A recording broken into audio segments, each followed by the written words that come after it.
भारत माता की इनकलाब इनकलाब वंदे वंदे। आज बहुत हर्ष का दिन है कि अपना दिल्ली के आंदोलन का पूरा परिवार यहाँ पे इकट्ठा हुआ है। ऊपर से पॉलिटिकल अफेयर्स कमेटी के सभी सदस्य यहाँ मौजूद हैं, सभी विधायकगण यहाँ मौजूद हैं, सभी जीते हुए काउंसलर्स, हारे हुए कैंडिडेट्स, सभी लोग मौजूद हैं।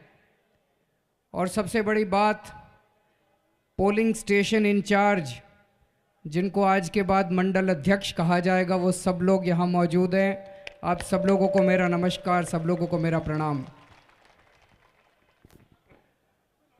सबसे पहले पिछले 2-3 साल में दिलीप पांडे जी की अध्यक्षता में हमारे दिल्ली के संगठन ने खूब प्रगति की। दिन दूनी रात चौगनी पार्टी ने प्रगति की। और अब यहाँ से आगे की यात्रा के लिए गोपाल राय जी ने जिम्मेदारी संभाली है। गोपाल राय जी के कंधों पे बहुत बड़ा बोझ है। मैं भगवान से प्रार्थना करता हूँ कि वो उसी तरह से संगठन को आगे ले जाएंगे और संगठन को मजबूत करेंगे। पिछले कुछ दिनों में हमारे आंदोलन के ऊपर, आम आदमी पार्टी के ऊपर, मुझे लगता है अभी तक का सबसे बड़ा हमला किया गया है। यह खुशी की बात है। खुशी की बात इसलिए है क्योंकि वो हमला क्यों कर रहे हैं? क्योंकि उनको लगता है कि हम बहुत बड़ी ताकत हैं। ऐरे गैरों पे तो हमला नहीं करते वो लोग। उन्हें डर है, उन्हें घबराहट है कि दिल्ली का यह आंदोलन, जिसकी आवाज देश के कोने कोने में सुनाई देती है, भ्रष्टाचार के खिलाफ यह आंदोलन, इसे किसी भी तरह से कुचलना होगा। और उसे करने के लिए उन्होंने अभी तक का सबसे बड़ा हमला पिछले कुछ दिनों में किया हम लोगों के ऊपर। इसकी हमें तैयारी करनी होगी, सब लोगों को मिलकर तैयारी करनी होगी। और इसके लिए संगठन बनाना बहुत जरूरी है। बिना संगठन के अब हम इनका जवाब नहीं दे पाएंगे। मुझे बहुत खुशी है, आज यहां पे दिल्ली के सारे मंडल अध्यक्ष मौजूद हैं। आज हम उनसे चर्चा कर रहे हैं। पिछले 15-20 दिनों में मैंने सभी विधायकों से बातचीत की, सभी काउंसलर से बातचीत की, डिस्ट्रिक्ट इंचार्जेस से, कई वॉलंटियर से, कई पदाधिकारियों से बातचीत की। और सब लोग एक नतीजे पे पहुंचे हैं। अगर हमें संगठन को मजबूत करना है और अगर हमें आंदोलन को मजबूत करना है, तो वो तभी हो सकता है जब हम अपने बूथ इंचार्ज को और क्षेत्रीय अध्यक्ष को मजबूत करेंगे। उसको मजबूत किए बिना आगे संगठन नहीं चल सकता। जिसे हम बूथ इंचार्ज कहा करते थे, अब उसे हम क्षेत्रीय अध्यक्ष कहा करेंगे। क्षेत्रीय अध्यक्ष को जब तक मजबूत नहीं किया जाएगा इस पूरे आंदोलन के अंदर, इस पूरे संगठन के अंदर, यह आंदोलन और यह संगठन मुख्यमंत्री के भरोसे या विधायकों के भरोसे या मंत्रियों के भरोसे नहीं चल सकता। यह संगठन क्षेत्रीय अध्यक्षों के भरोसे चलेगा। क्षेत्रीय अध्यक्ष चुनाव के पहले गली गली में जाता है, पार्टी की बात रखता है, लोगों से वोट मांगता है, और चुनाव जीतने के बाद वही जनता उससे काम कराने के लिए आती है कि तू आया था, तेरे कहने से वोट दिया था, अब हमारा काम करा। और फिर जब वो काम कराने जाता है, चाहे वो विधायक के पास हो, चाहे वो मंत्री के पास हो, चाहे वो मुख्यमंत्री के पास हो, और उसका काम नहीं होता, और जब वो वापस गली में आता है तो उसको अपना चेहरा छिपाना पड़ता है।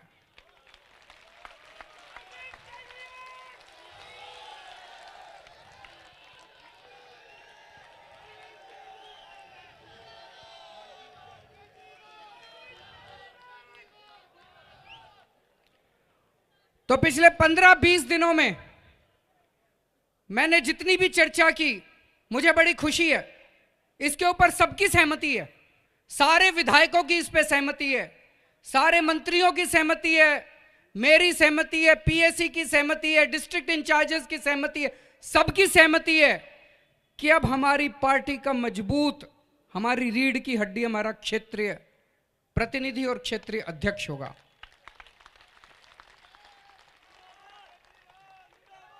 अगर क्षेत्रीय अध्यक्ष कोई काम लेके आता है, विधायक के पास काम लेके आता है, मंत्री के पास काम लेके आता है, मुख्यमंत्री के पास काम लेके आता है, और एक और चीज है, बुरा मत मानना, पर्सनल काम के लिए नहीं आना, जनता के काम के लिए आना।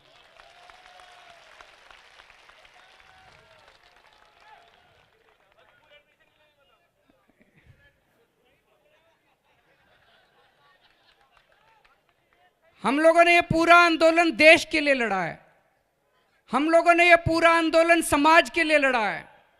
आप लोग भी जब 2 साल पहले घर घर वोट मांगने के लिए गए थे, जब अन्ना जी के साथ खड़े हुए थे, देश से भ्रष्टाचार दूर करने के लिए गए थे, तो अपने लिए काम नहीं करना, समाज के लिए करना। और हम सारे, जितने हमारा बड़ा परिवार है, क्षेत्रीय अध्यक्ष हैं, जितने हमारे मंडल अध्यक्ष हैं, 99.9% लोग आज भी निस्वार्थ भाव से जनता के लिए ही काम कर रहे हैं।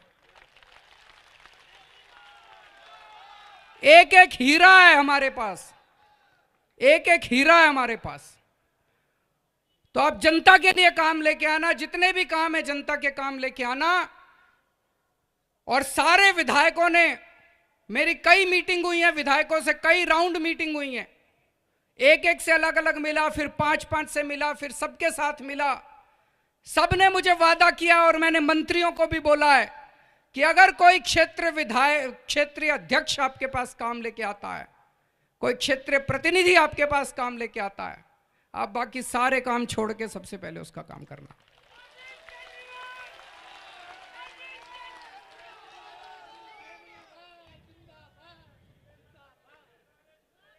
लेकिन हमें यह भी समझना पड़ेगा, बहुत सारी दिल्ली सरकार जिस तरह से काम कर रही है, दिल्ली की जो शासन व्यवस्था है, बहुत सारी पावर्स हम लोगों के पास नहीं है, बहुत सारी पावर्स विधायकों के पास भी नहीं है।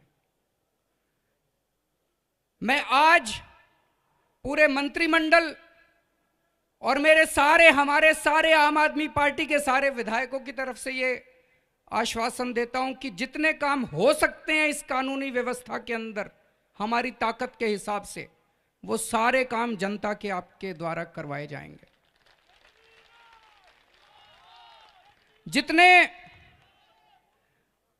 मैं एक उदाहरण देता हूं ऋतुराज जी का।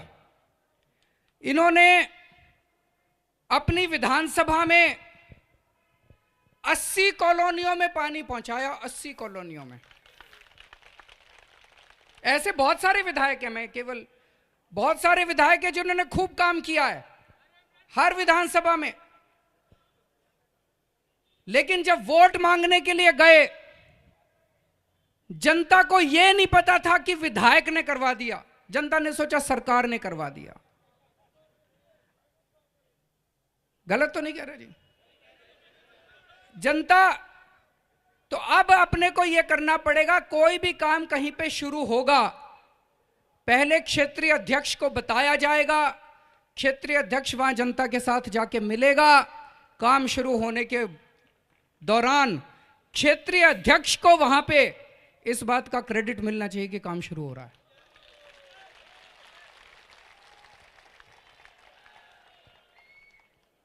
दूसरी चीज, सब लोगों ने मिलकर तय किया है, रोज सवेरे, और ये मेरे ऊपर जो कुछ मैं कह रहा हूं जी मेरे ऊपर भी लागू हो रहा है, रोज सवेरे 10 बजे सोमवार से शुक्रवार तक हर विधायक, हर मंत्री और मुख्यमंत्री या तो अपने घर पे या अपने दफ्तर पे मौजूद होंगे, जनता से बिना अपॉइंटमेंट के मिला करेंगे, रोज मिला करेंगे, सुबह 10 बजे से मिलेंगे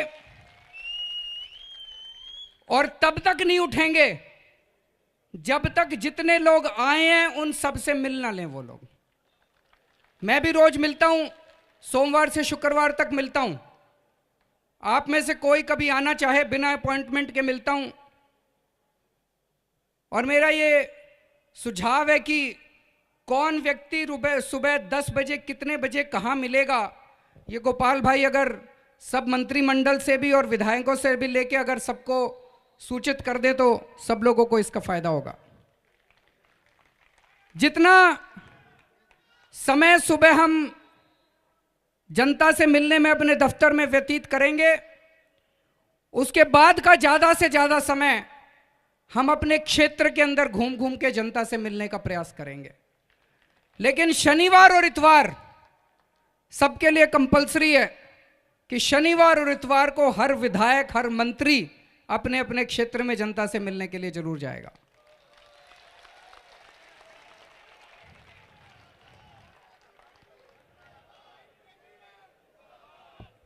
एक मिनट।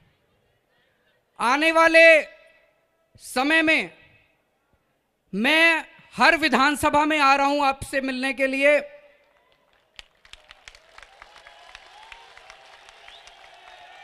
लेकिन एक शर्त है जी, आज यहां पे जितने मंडल अध्यक्ष आए हैं, आज मैं आप लोगों को एक छोटा सा होमवर्क दे रहा हूं।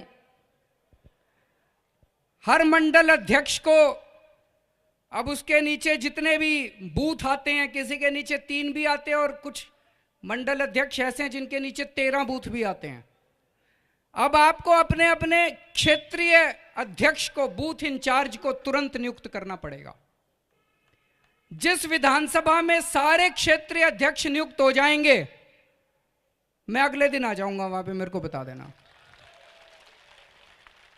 मैं आपसे, आपके क्षेत्रीय अध्यक्षों से, आपके वार्ड अध्यक्ष से, विधायक जी से, पूरे सारे संगठन से मिलने के लिए मैं आपके यहां पे आऊंगा।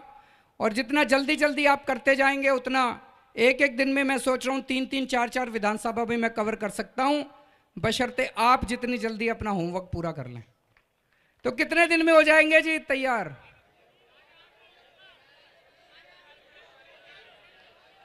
10 दिन में? 5 दिन? कुछ लोग कह रहे हैं तैयार हैं, कुछ लोग कह रहे हैं 5 दिन, कुछ लोग कह रहे हैं हफ्ता। 10 दिन में हो जाएंगे? बहुत अच्छा, बहुत अच्छा। तो 10 दिन में अपने को सारे क्षेत्रीय अध्यक्ष तैयार करने हैं और मेरे को जैसे जैसे आप बताते जाएंगे मैं आपके क्षेत्र में आता जाऊंगा। एक और बहुत बड़ा काम करना है, मीडिया अपने साथ नहीं है। और मीडिया की गलती नहीं है, मीडिया की गलती नहीं है। अगर आप शायद मीडिया की जगह होते तो आप भी शायद यही कर रहे होते। उनकी मजबूरी है। भाजपा की सरकार ने ऐसा डरा रखा है उनको, अगर आज मीडिया उनकी बात ना माने, उनका लाइसेंस कैंसिल कर देंगे, उनको ऐड देने बंद कर देंगे। और जैसे हमारे ऊपर इतने केस लगा रखे हैं, उनके ऊपर केस लगा देंगे। तो सारे डरे पड़े हैं, सारे डरे पड़े हैं मीडिया वाले। ऐसे में हमारे पास क्या समाधान है, क्या तरीका है? एक ही समाधान है, पूरी दिल्ली के हर वोटर को व्हाट्सएप पे जोड़ लो। कर सकते हो? एक एक वोटर, 1,30,00,000 वोटर हैं दिल्ली में, 1,30,00,000 वोटर। एक एक वोटर व्हाट्सएप के ऊपर होना चाहिए अपना, एक एक वोटर। जिस दिन हमारी ये ताकत बन गई, और अब ये ताकत बनानी पड़ेगी, मजबूरी है इस आंदोलन की। आज हम जहां पे खड़े हैं, जैसा मैंने बताया कि अब तक का सबसे बड़ा हमला इन लोगों ने किया है, आज हम जहां पे खड़े हैं हमें ये ताकत अपनी बनानी पड़ेगी। दूसरी चीज जो बहुत जरूरी है, इन्होंने मशीनों पे कब्जा कर लिया है, ईवीएम पे कब्जा कर लिया है। ये लोग हमारे ऊपर ताना मारते हैं, जब 67 सीट आई थी तब तो कुछ नहीं बोले, अब जब हार गए तब बोल रहे हो। जब हमारी 67 सीट आई थी, सत्ता हमारे पास नहीं थी, उनके पास थी सत्ता। ईवीएम तो वो मैनिपुलेट कर सकते थे, हम कैसे कर सकते हैं? अगर हमारे पास सत्ता होती और तब हमारी 67 सीट आती तो कहते तुमने मैं ईवीएम मैनिपुलेट कर ली। सत्ता उनके पास थी और कोई सबूत सामने नहीं आया जिससे कहा जा सके कि ईवीएम मैनिपुलेट हो गई। ये लोग हरियाणा में जीते, हमने नहीं कहा ईवीएम मैनिपुलेट हुई। ये लोग महाराष्ट्र में जीते, झारखंड में जीते, कई स्टेट्स में जीते, हमने नहीं कहा।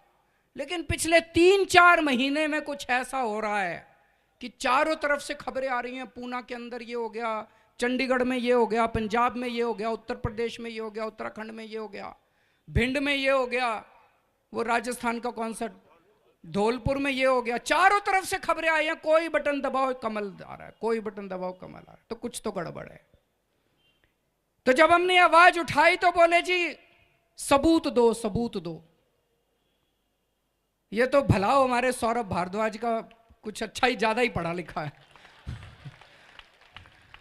कंप्यूटर इंजीनियर है, और बताते चिप्स बनाने का ही काम करा करता था विधायक बनने के पहले। तो उसने इनको ईवीएम टेम्पर भी करके दिखा दी, उसने दिखाया। आप लोगों ने देखा, किस किस ने देखा था? वो सबने देखा था। उसने करके भी दिखा दी। कहते हैं जी ऐसे होती है टेम्पर। उसने बता दिया कैसे होती है। बोला जी मदरबोर्ड है, कुछ मदरबोर्ड होता है उसके अंदर। बोला जी मदरबोर्ड बदल दो, उसके बाद जो बटन दबाओगे हर वोट भाजपा को जाएगा।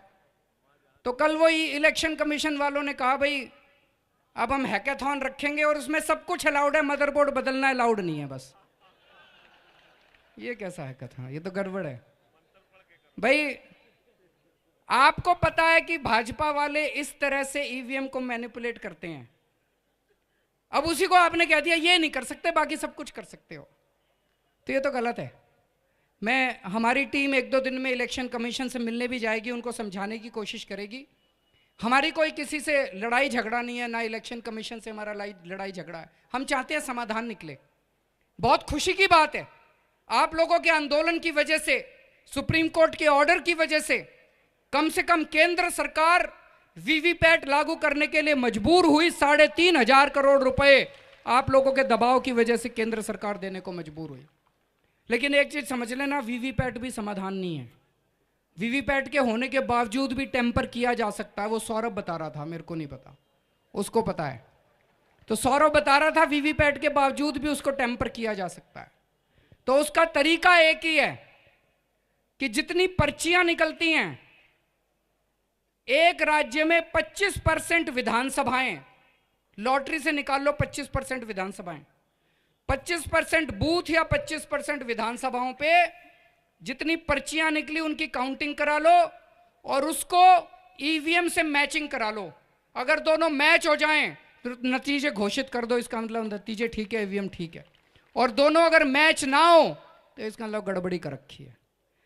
मुझे इस बात की भी बहुत खुशी है, कल इलेक्शन कमीशन ने जो प्रेस कॉन्फ्रेंस की थी उन्होंने उसमें कहा कि सभी पार्टियों की डिमांड है और वो इसको सीरियसली सोच रहे हैं।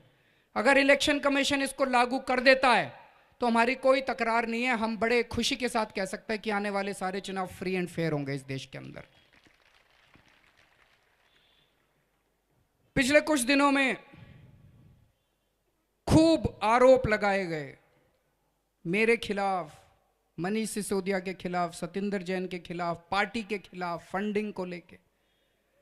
बिल्कुल बेबुनियाद आरोप, कोई सबूत नहीं, कुछ नहीं, बस कीचड़ फेंक रहे थे, कीचड़ फेंक रहे थे, कीचड़ फेंक रहे थे कि कुछ तो चिपकेगा, कुछ तो चिपकेगा। मैं ये सोच रहा था इन्होंने 2 साल में सारी जांच एजेंसियां हमारे ऊपर छोड़ रखी हैं, सारी एजेंसियां।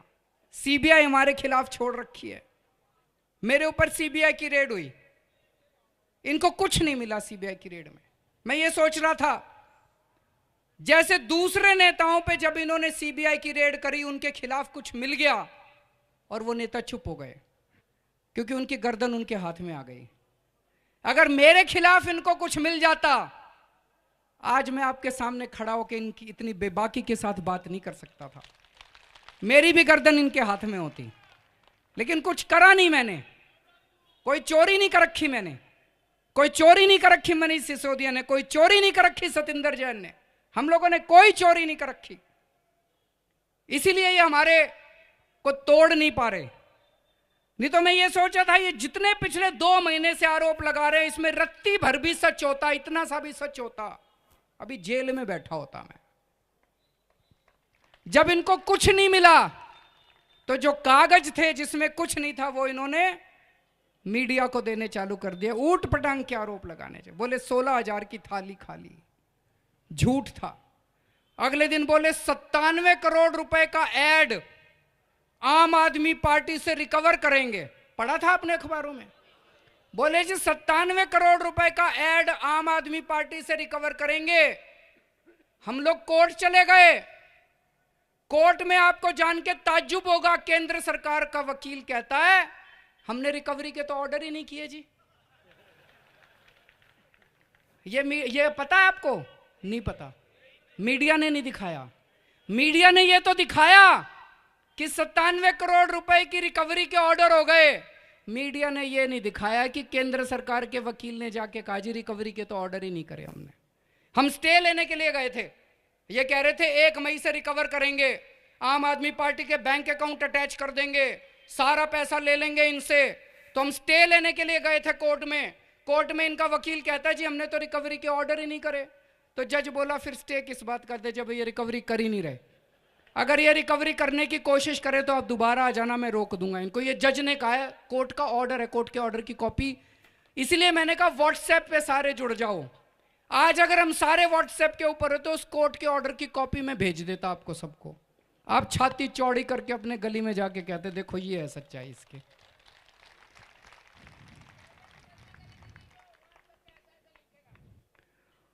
फिर इन्होंने कहा शुंगलू कमेटी। भाई साहब भारत के इतिहास में पहली बार हुआ होगा, 2 साल हमारी सरकार चली, 2 साल सरकार चलने के बाद इन्होंने अपनी एक कमेटी बनाई।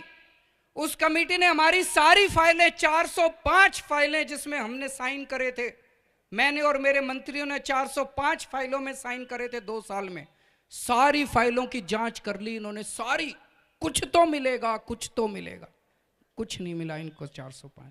सबसे बड़ा हमारा ईमानदारी का सबूत यही है, सबसे बड़ा सर्टिफिकेट हमको ईमानदारी का बीजेपी की सरकार ने दिया है। सारी फाइलें चेक करने के बाद इनको पूरी शुंगलू कमेटी की रिपोर्ट भेज दूंगा मैं आप लोगों को, आप भी पढ़ लेना। एक नए पैसे का भ्रष्टाचार उसके अंदर नहीं निकला शुंगलू कमेटी की रिपोर्ट। फिर बोले केजरीवाल ने 2 करोड़ रुपए ले लिए। अब उसमें कोई सबूत नहीं, कुछ नहीं, धेले का सबूत नहीं उसके अंदर। केजरीवाल ने 2 करोड़ रुपए ले लिए।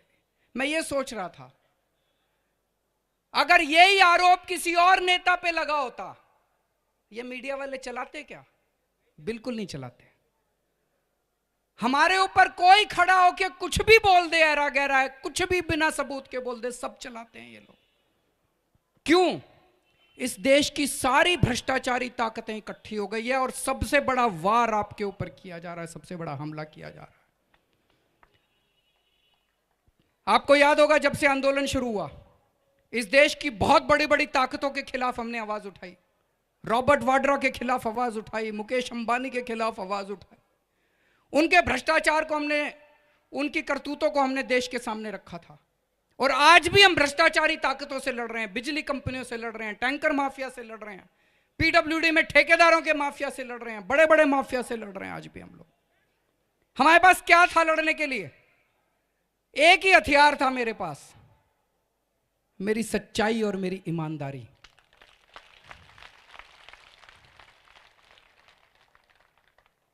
अगर मैं थोड़ा सा भी बेईमान होता, जिस दिन मैंने रॉबर्ट वाड्रा के खिलाफ, मुकेश अंबानी के खिलाफ एफआईआर दर्ज कराई थी, उन लोगों के खिलाफ, ये 2 मिनट नहीं छोड़ते, मेरे को अंदर कर देते। केवल मेरी सच्चाई और मेरी ईमानदारी मेरा सबसे बड़ा हथियार था। आज ये वो कीचड़ फेंक फेंक के मेरे से मेरा वो हथियार छीनना चाहते हैं। लेकिन मुझे देश के लोगों पे, देश के लोगों का शुक्रिया अदा करना चाहता हूं। कुछ लोग मुझसे कह रहे थे केजरीवाल बोल क्यों नहीं रहा? क्या बोलूं मैं? क्या जवाब दूं इन चीजों का? बिना सबूत के, बिना किसी चीज के क्या जवाब दूं? लेकिन मुझे सबसे बड़ी खुशी है कि मुझे जवाब देने की जरूरत नहीं पड़ी, देश के लोगों ने इसका जवाब दिया है। गली गली के अंदर बात हो रही है कि सारे पीछे पड़ गए केजरीवाल के खिलाफ, सारे पीछे पड़ गए केजरीवाल के खिलाफ। झूठ बोल रहे हैं ये लोग। हमारे कट्टर विरोधी बीजेपी वाले भी टीवी में आके कह रहे हैं केजरीवाल कुछ भी हो सकता है, बेईमान नहीं हो सकता।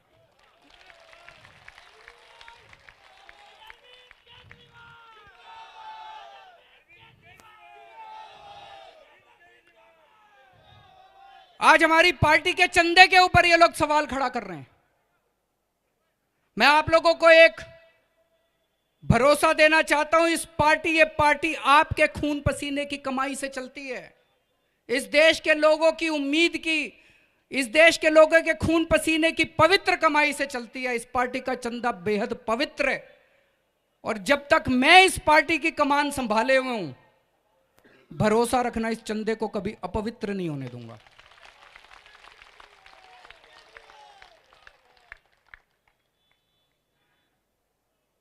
इस देश की, इस दुनिया की बड़ी से बड़ी, सबसे शक्तिशाली भ्रष्टाचारी ताकतों से लड़ने की हिम्मत रखता हूं मैं, लेकिन जब अपने धोखा देते हैं तो यहां दर्द होता है, बहुत दर्द होता है। दोस्तों, जैसा मैं अक्सर कहता हूं, हम लोग बहुत छोटे लोग हैं, बहुत छोटे लोग थे। ये तो कुछ ना कुछ ऊपर वाले का, कुदरत का। आप में से कितने लोग भगवान पे भरोसा रखते हैं? जरा हाथ खड़े कर दो। सब लोग भगवान को मानते हैं। ये कुछ ना कुछ, और 70 में से 67 सीट आई, मुख्यमंत्री बन गए, विधायक बन गए। हमारी औकात क्या थी? हमारी औकात क्या है? ये ऊपर वाले का कुछ ना कुछ करिश्मा है। ऊपर वाला, इसका मतलब कुछ ना कुछ करवाना चाह रहा है। ऊपर वाले की कुछ ना कुछ योजना है, कुछ ना कुछ स्कीम है, वो कुछ ना कुछ करवाना चाह रहा है। और जब आप सच्चाई के रास्ते पे चलते हो, ये रास्ता बहुत मुश्किल है, बहुत कांटे हैं इस रास्ते पे, बहुत मुश्किल है ये रास्ता। तो ये जितनी मुसीबतें आ रही हैं, ये ऐसा नहीं कि आज ही आई हैं। पिछले 3-4 साल में आपने देखा कितनी मुसीबतें आई, कितनी मुसीबतें आई। मैं जब सोचने बैठा करता था, जब भी मुसीबत आती थी, तो एक ही चीज ध्यान में आती थी कि मेरी तो कोई औकात नहीं थी। जो कुछ करवा रहा है ऊपर वाला करवा रहा है। ईमानदारी के साथ काम करते जाओ।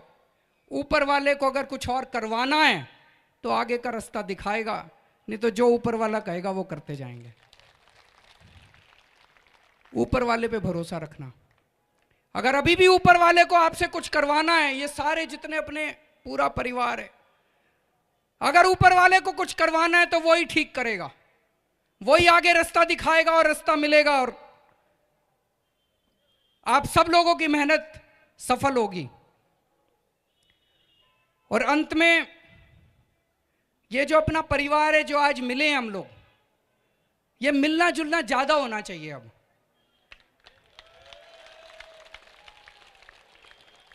तो आखिरी एक और निर्णय है, हर रविवार, महीने के पहले रविवार को, पहले इतवार को शाम को 7 बजे हर विधानसभा के विधायक से लेके क्षेत्रीय प्रतिनिधि तक जितने भी कार्यकर्ता हैं, सारे हर महीने के पहले रविवार को शाम को 7 बजे खाने पे मिला करेंगे। सब अपने अपने घर से खाना लाना जी। विधायक के पास नहीं है, बेचारे के पास। सारे अपने अपने घर से डिब्बा लाएंगे। वहां पे काम की बात बिल्कुल नहीं होगी, मनोरंजन की बात होगी। सब परिवार सारे आएंगे, अपने अपने परिवार को साथ लेके आएंगे और सारे मिलके भोज करेंगे। लेकिन बीच में आधा घंटा मैं लिया करूंगा। 7 बजे सारे इकट्ठे हो जाएंगे। 8 बजे मैं गूगल हैंगआउट के जरिए हर महीने आप लोगों को संबोधित किया करूंगा। जितने आपके प्रश्न हैं, जितने मुद्दे चल रहे हैं, उन सब लोगों, सबके ऊपर मैं आप सब लोगों को संबोधित किया करूंगा। आज बहुत अच्छा लगा, सब लोग इकट्ठे हुए हैं और मुझे पूरी उम्मीद है कि जो भ्रष्टाचार मुक्त भारत का सपना हम सब लोग लेके चले थे, वो सपना जल्द पूरा होगा। भारत माता की